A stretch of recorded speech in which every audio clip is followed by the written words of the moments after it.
Guys, I did something bananas. Gwen Stefani, Bananas. It involves the iconic HBO show The Wire. I watched the entire series, all 5 seasons, 60 hours in a single month. Big effing deal, I can hear you saying, but bear with me on this one. I am someone who's been obsessed with productivity since I was a teenager. I used to do crazy things like condensing my workout into 4 minutes by doing 72 burpees as fast as I could, or listening to self-improvement podcasts on chipmunk mode, 2.5x speed, just so I could take in as much information as possible. And what that also meant is that I never watched TV. I never let myself watch TV. And when I did, I felt a lot of guilt and shame that I should be doing something productive instead. All it took was 60 hours of Stringer Bell and Jimmy McNulty. And at 45 years old, I finally shed that belief that I needed to constantly be improving myself. A therapy modality called internal family systems, better known as IFS. This approach consists of viewing yourself as these different parts, kind of like the Disney movie Inside Out, where you have joy, anger, sadness, envy, boredom, all trying to coexist harmoniously together. But before I tell you how IFS helped me ditch that productivity guilt, I have a question for you about your career. Are you more the hard-charging, go, go, go type of Bobby Axelrod, always driven, always pushing the ball forward? Or are you here for the aliveness, the vibes, the abundance, the rising tide lifts all boats approach of Ted Lasso? Now, many of you are trying to shed that intensity, reorient yourself with a bold pivot, while still honoring and maintaining that ambition. If that's you, we have a group coaching program for you. Check out radreads.co/coaching. Now let's start with an overview of IFS. The main book on IFS is a book called No Bad Parts by Dick Schwartz. So in IFS, you are this collection of parts. And the way Dick Schwartz originally saw this was by doing family therapy with entire families. And the family, they would talk to someone and say, oh, this part of me really likes this person. And this other part of me is really resentful for this person. And even though it was the same person, they would deconstruct themselves into these parts. And then Dick Schwartz realized that people do this all the time with themselves. And so the model in a very simplified way is that you have these parts. And there are 3 types of parts.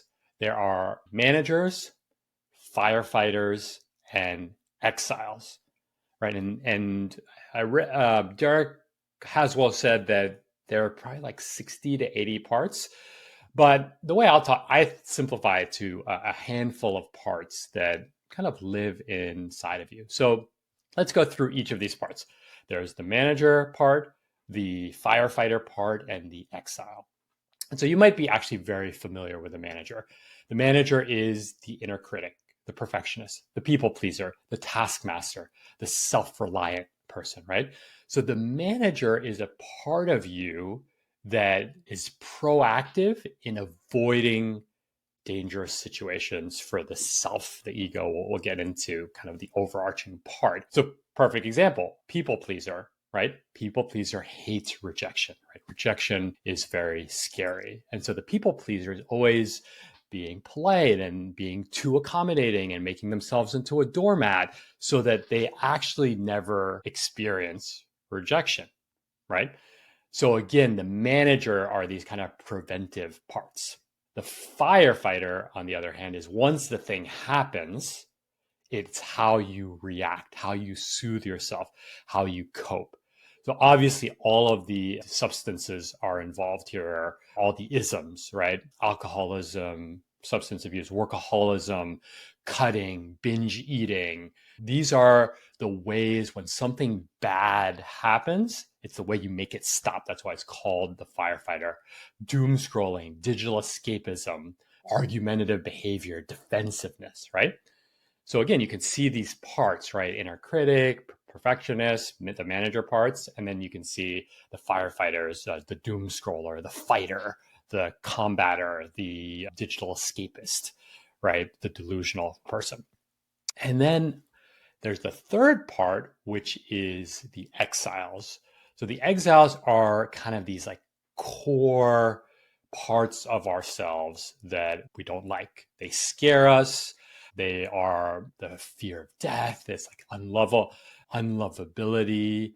low self-esteem, trauma, obviously, lowercase trauma, like being bullied, being ridiculed, being made fun of. A lot of them are around the absence of love being taken away from you, worthiness being taken away from you. So you could see how you take a very standard ambitious profile, like a very driven person. They would have perfectionist tendencies, people pleasing tendencies, strong inner critic. And these are all to avoid this deep sense of unworthiness, right? So that's the managing part. And when you do feel them, you start coping, you drink, you numb yourself with exercise, you doom scroll US politics, right? And so this is how these different parts fit together. And the reason why this original book is called No Bad Parts is because you'll see a lot of things that are like that say, stamp out the inner critic. The inner critic is not serving you. But the thing is, the inner critic is serving you because it is protecting this part that is scared of rejection, that is scared of being alone, that is scared of unworthiness. And so instead of stamping, it's a part of you. Instead of stamping it away, IFS helps you bridge this relationship with this part of yourself, right? And so you actually approach these parts with curiosity. Like, what is the inner critic trying to protect me from? What does it need? What is it saying to me? This is how IFS works. And you start to really see, kind of like in Inside Out, these different kind of parts of you that are running the show. And some of them are louder than others. Some of them are scared to show up. Some of them are really deeply buried, the exiles, things that you don't want to admit to yourself, things that you might not even know about yourself. And I think there's a beautiful analogy here of a garden, right? So in a garden, you might think that you only want to have beautiful manicured flowers. Maybe they're roses or tulips or something. But the reality is you're going to have bugs. You're going to have weeds. You're going to have, I'm not a gardener, but to deal with the elements, drought or too much rain, flooding, right? And a perfect garden is not one where every bad part is eliminated. It's actually the way the organism dynamically works with one another. And maybe sometimes you do need more rain. And maybe sometimes the bees are serving a purpose of cross-pollination. And so you could think of yourself as this collection, this garden where you have weeds, you have bugs, you have droughts, and you have beautiful flowers. And you, my dear friend, my loyal, beloved rad reader, is that collection of the garden.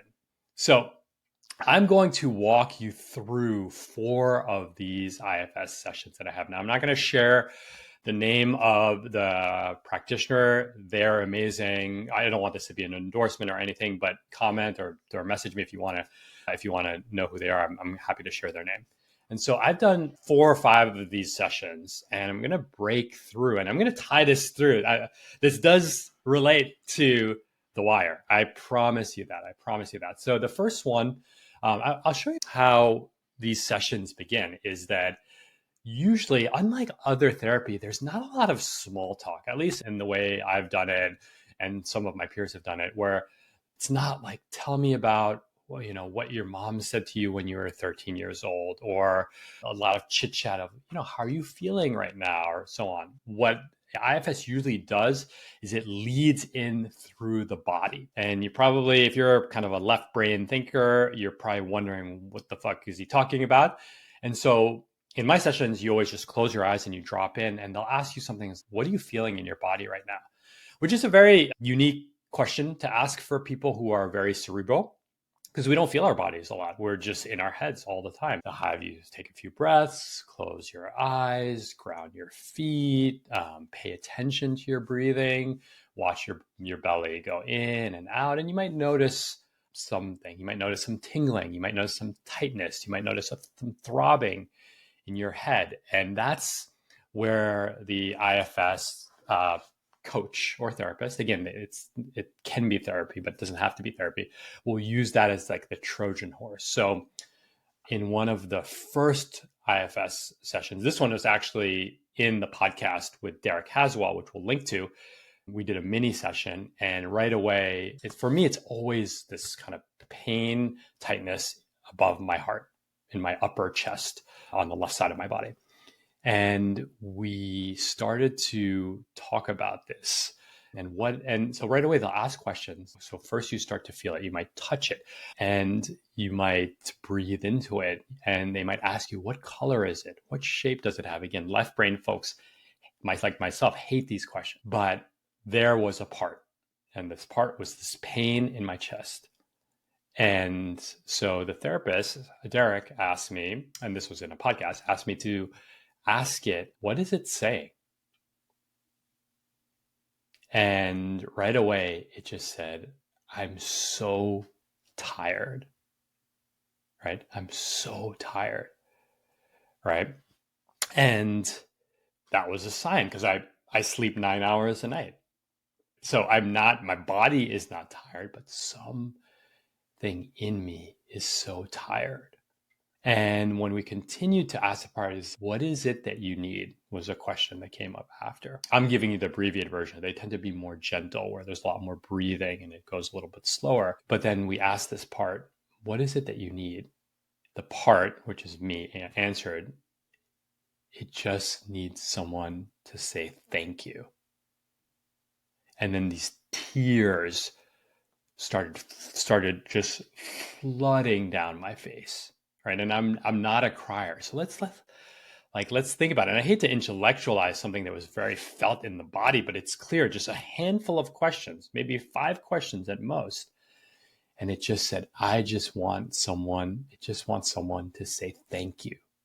I want to feel seen. I want to be appreciated. This is a struggle that I personally had in our marriage, because I'm like, God, I'm working so hard for this family. And I just want someone to say thank you. In that moment, these tears are streaming down my face. This tired Khe, this part, and I know this part because this is the part that's been so productive, that's been working to be so productive, makes everything, meditates and does everything by the fucking book, right? And it does everything at 120%. It's not enough to do one podcast for a couple of weeks, 63 consecutive episodes. It's not enough to write a weekly email newsletter, 453 consecutive email newsletters. So that part was tired, right? I was tired.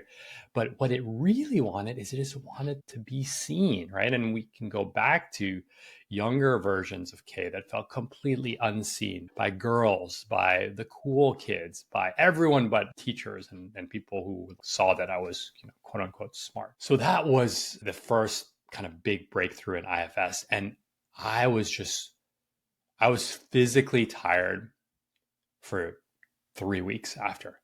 Just off that one 30-minute session, this entire wave of exhaustion had left my body.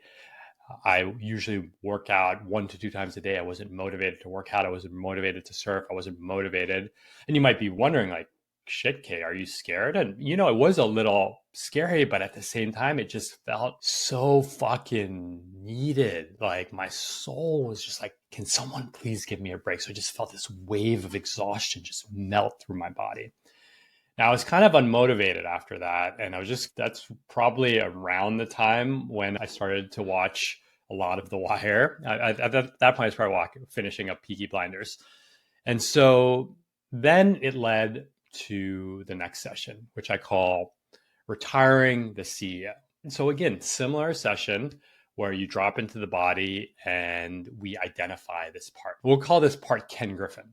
And if you don't know who Ken Griffin is, he is the CEO, CIO, founder of the hedge fund Citadel, one of the biggest hedge funds in the world, one of the most successful hedge funds in the world.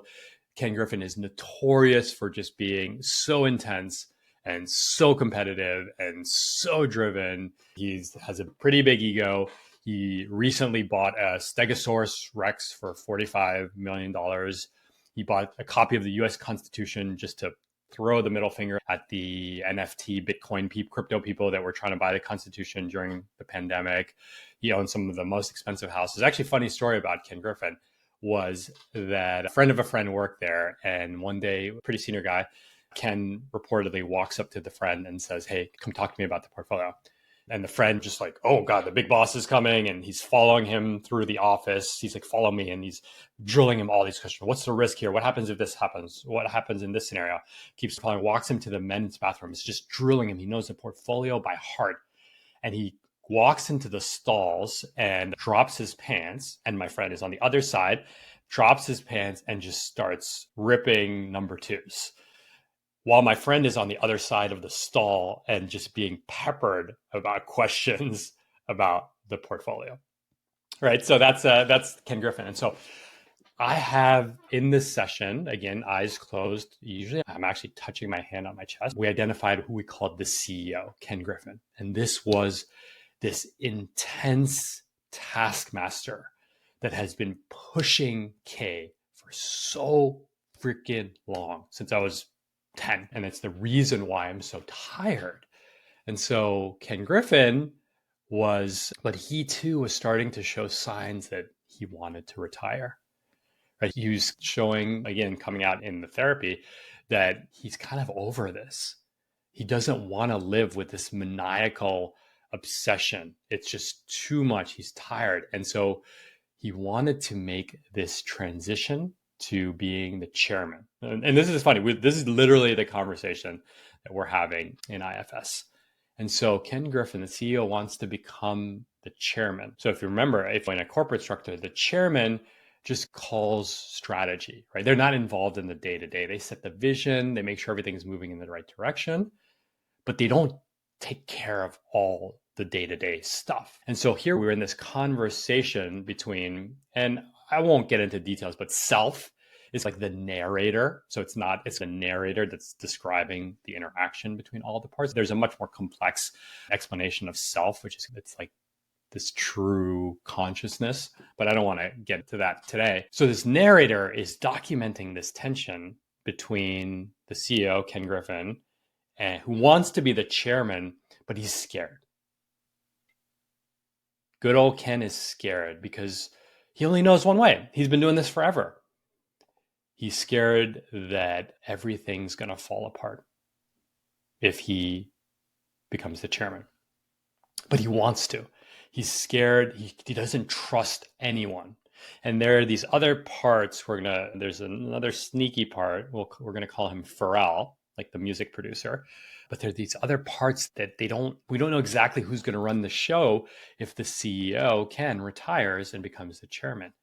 And so there's this tension. And it was crazy. This was probably a 90-minute conversation. And I felt like I was on drugs. I was dead ass sober, 3 p.m. I literally legit felt like I was on drugs. And it's this internal, this part says this, and this part says this. It's this like battle where the CEO didn't trust anyone. So there was no part of me that trusted myself to stop acting with that level of intensity that Ken Griffin brought to the table, even though Ken Griffin wanted to retire, be the chairman. And through this kind of long, kind of drawn out conversation, we came up with this analogy where there was a school bus and there are all these other parts. We didn't really identify them, but there are other parts of Khe. There's a creative part. There's a sweet part. There's a playful part. There's a funny part. There's a loving part. They're all in this school bus. And Ken, the CEO, gets to the back. He moves to the back and no one's actually driving yet. This is where kind of self is driving. But there was this kind of trust that all the other parts, my creativity, my sweetness, my reliability, my love, the love in my heart, my friendships, those could drive the bus. And maybe it wasn't clear who was going to drive, but maybe they were going to drive by committee. And that's where we landed. And then Ken, the CEO, slowly started to walk to the back of the bus, threw his legs up on another seat and just started twiddling his thumbs like, oh, okay, I could get used to this. So that was this kind of, but it was an exhausting session to be in because it just wouldn't let go. It's actually reminded me, I had a version of this while I was in psychedelics. I didn't have the language of parts. And if you extrapolate this on this metaphor of my life, I don't want to be this driven taskmaster that's just on all the time, right? I want to know how to chill. I want to know how to let go. I want to know how to trust myself. I want to be able to do things differently against the grain. And that's when this last part snuck in, Pharrell. And this part just shows up in these sessions. And Pharrell if you don't know who Pharrell is, he's a famous hip hop producer, early kind of 2000s hip hop sound, Justin Timberlake, the Neptunes, Snoop Dogg, Drop It Like It's Hot, Drop It Like It's Hot, that song. They pioneered this really unique sound that was the past like the old school boom bap rap and like a precursor to the much more digitalized rap that we have today. So they were really, Pharrell's pioneer. He now is the creative director, I believe, of Louis Vuitton. He's just like cool. His son's named Rocket. Like he's just a cool ass motherfucker. He's part Asian. So Pharrell is just a cool ass motherfucker. I have always loved Pharrell. I've always loved the Neptunes. They had a rock band called Nerd, N-E-R-D. And this creative misfit is one of my parts. And he just shows up from time to time. And he's always got this like little sneaky things. Like we're gonna do things a little different now. And it's funny when you think of the creative misfit, it's like it's the irreverence that I bring to my tone of RadRead. It's leaving BlackRock at 35 years old, right there. And it's like the creative misfit doesn't like to play by the rule book, which is actually funny because the CEO loves the rule book. And so right there, you can see this part likes this and this part likes this. And how can you kind of recalibrate them, right? So this creative misfit Pharrell just shows up and he's always like a rabble rouser. He just pokes at them. He's we're gonna have his whole thing is we're gonna do things differently and we're gonna have some fucking fun when we do it. And he pokes people and he's come on, he wants to break rules and he doesn't care about the established order. And you could see just like he's coming out as I'm describing this to y'all. And it's just really fucking powerful. This creative misfit shows up. And then it's going to be hard to explain, but then there's this one part where all the parts, they get out of the bus.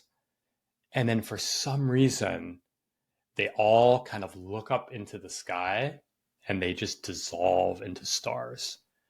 And I bring this up, it's a very personal imagery, but there's something about this. If you read in Hinduism, there's like the Atman. It's like God with a capital G. It's just this kind of interconnectedness of everything, right? And you're seeing it. For me, in that case, I was seeing it at an individual level. It's like all of these parts are a part of me, even though some are more demanding and taxing than others. They're part of me. And then when you dissolve it all, we're all just like stars in this like ever expansive universe. So that's a metaphor that I kept with me often. And so that was the session on retiring the CEO, retiring Ken Griffin. The following session there was a death of ambition, the grieving of ambition, right? And there you have, in this case, so a few weeks had gone by and I was starting to really settle into this and be a little bit less rigid about how I approach tasks in order and the traditional path.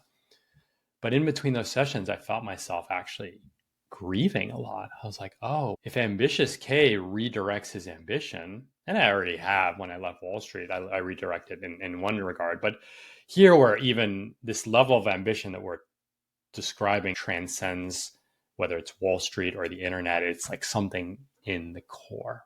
And so there was this grief. I felt a lot of grief in between the sessions. Wow, what if I'm just not that ambitious anymore? What does that mean? And this is something I've come to appreciate is that there's, as someone who used to resist emotions, like there's a sadness about it. I'm sad that hyper-driven part of me is not, I don't want to be 45 and hyper-driven anymore. I just don't. But this part still wants to be there. And so in this next session, we talk to the ambitious striver. I didn't give this part a name, but this ambition striver, there was just a lot of sadness, kind of like the end of an era. Let's call this person LeBron, right? And I know that there's a lot of narcissism and ego in describing a part of yourself as LeBron, but bear with me here. Is it LeBron's 39 or 40, LeBron James? He's still playing extremely well, but he's at the back end of his career. Mother Nature is taking his fucking son's in the league. Mother Nature is taking his toll. His minutes are down. He can't carry the team the way that he can. And I would imagine with the ego death that comes with any athlete leaving. I know some Navy SEALs, and they've felt this too when they leave the SEAL Brotherhood. And there is this sadness that comes to it. And so I entered this session where LeBron was feeling sad that his career is coming to an end. And then there's a next chapter in his life. When we started to ask, and again, in parts work, IFS, they often ask you, what does this part need? What is it saying now? And so one of the first questions my coach always asks is, what is it saying right now? What is LeBron saying? He just said, I'm really scared of being forgotten. And so then the coach will ask, why does it think it's going to be forgotten? If you don't need me for all my skills, or if my skills aren't as sharp as they were, you're all going to just forget about me. And so you can already start to see the exile here that's laying below the surface of the LeBron. The ambition is, please don't forget about me. Please don't forget about me. So we're talking to LeBron and we're like, we're not going to forget about you. And then we invite another part. Is there another part that wants to come and reassure LeBron that we're not going to forget about him? And then, so that's like kind of this like crux. There's this grieving, there's this sadness, and realize, I don't want you to forget about me. And then right away, the coach, we're not going to forget about you. We will celebrate you. You are awesome. We think the world of you. Our life is so good because of everything you brought. And we will always need you. We will always worship you, revere you, respect you, but we will also honor what you want too, right? LeBron doesn't want to play in the NBA for 50 years, even if his body allowed it. Maybe Kobe would, but like very few people actually want that. And so in this part, the misfit comes in. Pharrell comes in. So you get LeBron James and Pharrell Williams, right? Iconic NBA player, iconic music producer. And Pharrell's almost like taking LeBron under his wing. Dude, we got you. We love you. We adore you. We need you. And we're going to, and he's always like, and shit's about to get turned up, because this creative misfit is also really finding his footing. And the creative misfit is the one that's like, fuck these internet businesses, fuck Wall Street. It's like, fuck people that tell you can't pick up and live on the beach. We just do it, right? We do it. We do it. We live boldly. Right. And that misfit didn't, all these parts are always there, but it never had a voice when I was in college or when I was a teenager, right? A lot of the immigrant stuff was, you're almost told not to let that voice play out. So you have this beautiful scene where the misfit, where Pharrell is taking and like soothing LeBron, and he's like egging, like cheering him on. This next chapter is going to be so fun. And bro, we fucking need you. We need you because we don't have those skills that you have. We don't have that physical prowess. We don't have this. He like ropes in Ken as well. So you got Pharrell, Ken Griffin, and LeBron James. And they're like, the roles are going to change here, but it's going to be even better than it was before. It's just funny to just think of that visual. And then I leave these sessions being like really energized. And I know that I've always had a creative streak in me, but I think I'm a little scared, this creative part, again, I'm a little scared to see what it looks like when you just let it unleash. Like, what happens to my relationship to money? What happens to how I parent, right? But at the same time, I trust myself that if I'm more bold and more creative, it's not going to fuck up my parenting. So that was the third session. The fourth session was visiting an exile.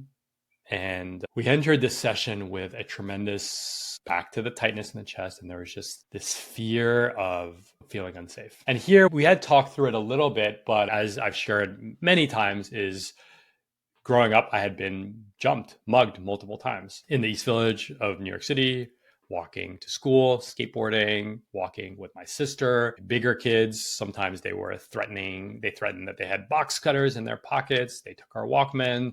They laughed at us. So here we were actually going to find this exile. And the exile was this little kid, 10-year-old kid that was genuinely scared for their safety. And there's a lot of shame here too. You could see probably another angle working where I'm always like, but we were middle class. It's like as if I'm not allowed. I haven't even given myself permission to be like, I was scared for my safety, because it's impossible to be scared for your safety if you're middle class. So there's a few layers there. We won't specifically unpack this, but in this situation, what actually happened is we were in a park in Stuyvesant Town, if you know the East Village in New York. And two groups of kids, I don't know if it's maybe 3 or 4 kids. They basically, the playground had 2 exits and entrances. and they came in from both entrances. They came towards us. It was a friend and I skateboarding. They basically came to us and were like, fuck, they're gonna take our money. They're gonna beat us up, whatever. We're by ourselves. It was probably dusk. And so in this case, we're actually, in the therapy session, we're actually recreating the scene. But however, we're taking grown-up Khe and bringing him into the scene, okay? So the kids were little Khe's skateboarding, 10-year-old Khe's skateboarding, and then a group of older kids, teenagers, seal the exits and they start coming towards us. And then grown-up Khe comes in out of the blue, so this obviously didn't happen, and starts yelling at them. Get the fuck out of here. Leave them alone. Go, like, starts running towards them. And then because they're older kids, but they're still kids, they disperse and the scene is safe. And then in that moment, but again, what did that child need? And that child, that 10-year-old that was just so scared of that, needed to just, again, in the therapy, what did he need? What does he need? What does this part need? And he just needed to be held. Like, he needed to feel the warmth of a body, of a parental body, to feel that safety of a hug, the enclosedness, the protectiveness of a hug. And he just wanted to be held, which felt like not hours, but like 20, 30 minutes, just held, sobbing, just like watching, just seeing this like fear melt down. And so what's crazy is you feel this fear leaving your body, you feel this safety enveloping you. And this, keep in mind, again, you're dead ass sober, your eyes are closed the whole time. And so then the coach instructs me to bring 10-year-old Khe into my house today. So I bring 10-year-old Khe into my house, and the coach instructs me to put him in a room, give him what he needs, and he's trembling. So this is an exile part. It's like a part that's like literally scared of physical harm. This part is like shaking, and just, you could picture this little kid in this completely foreign environment. Like, he wants to believe that he's safe, but he's shook up from what just happened, and it's happened before. And so you bring Khe, and all he wants, it's almost like he has COVID. Like, all he wants to do is lay in bed by himself and sip like a chicken noodle soup. He just wants to sip soup by himself in his bed. That was where kind of the session ended. And then in between the sessions, the coach said, go check in with Khe. And so this was after the sessions, like during my day, I'd be like, hey, like, how's the kid doing? He's like, oh, he's still in the room. I'm like, does he want to go for a walk? Does he want to go see the other parts, right? Meet my kids and all that. It's weird because I'm just asking myself during the day. But the whole time he was just so scared. It was like he was like cold, like night sweats and chills, and just wanted soup, and just had this little stuffed animal and just wanted to lay in this bed and have the door closed. And I would go in, like the narrator self would come in and check in, just like, hey, are you okay? Do you need anything? And so then this leads to the fifth session, where we would invited him. He started to get more comfortable during the week, like off session. But then he took us and we found that part very quickly because it was very active inside me. And we took him he led us to, I'm drawing a little bit of blank, but it felt like an aquarium of sorts, like one of those big aquariums, like Museum of Natural History type thing, where you have the big glass panels.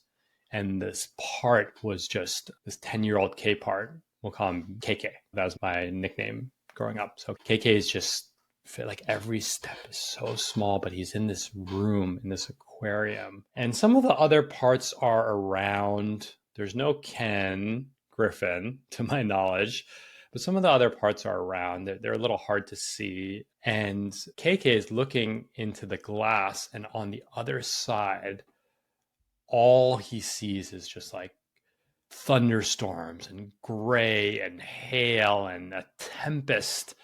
And it's just chaos, and it's messy, and it's lightning, and it just looks like this really scary world. The coach invites some of the other parts to come in. And again, I don't remember exactly which parts they were. The parts kind of shapeshift a bit when I'm describing them as Ken or LeBron James or Pharrell. In hindsight, they feel like that, but while it's happening, they're not as clear. But the parts start coming in, and they're like, come on, let's explore what's on the other side of the glass in this aquarium. And KK, 10-year-old, doesn't know, it's too scary. It's too violent out there. We could die. You could see this is like this scared part. And keep in mind, like, I'm saying this stuff, so subconsciously, this stuff exists within me.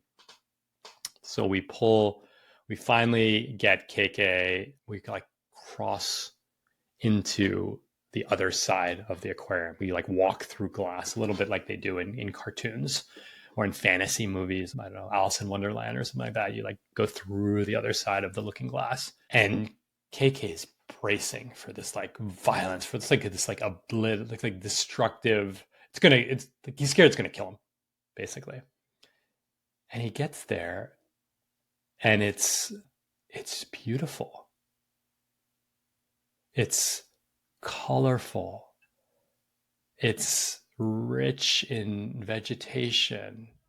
It almost looks like a kingdom, a fantasy kingdom where unicorns and princes and fairies and gods live. Like it's like mythical, right? Like a mythical paradise. And it's so lush. When the whole thing was black and white, it's so lush. And he crosses over to the other side, and KK's bewildered.